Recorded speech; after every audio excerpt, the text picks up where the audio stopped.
edge. Huge edge for black, according to the engines. Big time position here.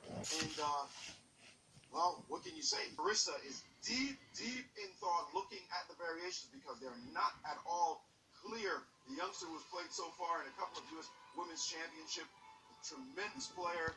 We saw her just basically have a meteoric rise a couple of years ago. She's sort of stabilized. She hasn't really made the next jump as yet. So we're waiting on that to happen for her career.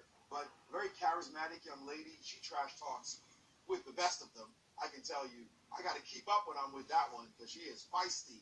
Here she has to find moves as her opponent is testing her with this move, rook to f4. We'll see, will she be able to come up with the hyper-aggressive moves in this position? Yeah, queen b6 is definitely the most natural move. I mean, queen b6 is not difficult to find.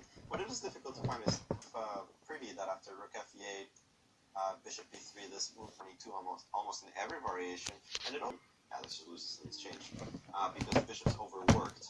So what exactly is she planning on doing? I mean, knight takes. What her plan is after queen b6, which is a natural move, perhaps she miscalculated, missing this idea of knight takes e2. It's the only explanation I can come up with because this already looks kind of horrible after queen b6. The center is simply not holding. It's just not holding. She doesn't have the development to sustain it.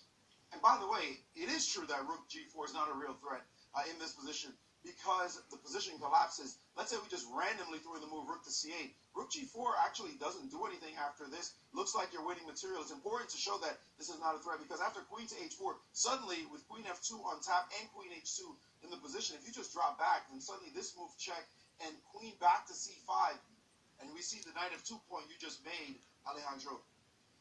Pretty much unstoppable, this idea of knight f2.